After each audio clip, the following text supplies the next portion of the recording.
August 15 నుంచి అనుకుంటా. ఇందాక మీరన్నారు 1500 పథకం లేదంటే ఉచిత బస్సు ఆగస్టు 15 నుంచి ప్రారంభిస్తారు అనేది ఒక ప్రచారం అఫీషియల్‌గా రాలేదు. అలాగే దసరా నుంచి ఆ ఉచిత గ్యాస్ సిలిండర్ అన్నారు కదా! 3 కూడా ఇస్తాము అనేది. భారం మోయలేనప్పుడు అవి కూడా కష్టం అవుతాయా రేపొద్దున? అంటే ఇక్కడ వీటన్నిటికీ సమస్యకు ఒకటే పరిష్కారం. హ్మ్. అర్హుల జాబితాను తగ్గించేస్తే అయిపోతుంది. అంటే ఇప్పుడు అదే చేస్తారు మేబీ. అట్లా చేస్తే తిరుగుబాటు వస్తుంది. హ్మ్. ఇప్పుడు మీరు ఇవ్వకపోతే శాంతం మానేస్తే ఒక సమస్య. హ్మ్. సగం మందికి ఇచ్చి సగం మందికి ఇవ్వకపోతే ఇంకో సమస్య. అవును. హ్మ్. అది చాలా పెద్ద సమస్య. ఇప్పుడు మొన్న ఎవరో చెప్తున్నారు. పల్లెటూళ్ళలో ఏది జగన్ ఇచ్చాడు కదా మన ఈ డబ్బులు అంటే ఇచ్చాడు. హ్మ్. మరి ఎందుకు అసంతృప్తిలో ఉన్నారంటే వాళ్ళకేమో 40,000 ఇచ్చాడు, నాకు 20,000 ఇచ్చాడు అన్నారు. అది. అవును. హ్మ్. పెట్టనం ఎట్టాగు పెట్టదు, పెట్టేదానికి ఏమైంది అనేటటువంటిది ఒకటి ఉంటుంది అవును. ఫీలింగ్. హ్మ్. అలాంటి నెగిటివ్ వచ్చింది అనుకోండి, ఏం చేస్తారు?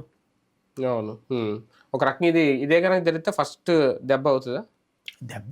దెబ్బ ఇప్పట్లో ఏం కాదు. 5 ఏళ్ల దాకా ఎవ్వడేం బీకలేడు వాళ్ళని. హ్మ్. దాంట్లో ఉండేటటువంటిది ఇప్పుడు ఒక్కోసారి ఏం చేస్తారు, చివరిలో పెడతారు. ఇప్పుడు డ్వాక్రా మహిళలకు పసుపు కుంకుమ చివరిలో ఇవ్వాలా, అట్లా ఇవ్వచ్చు.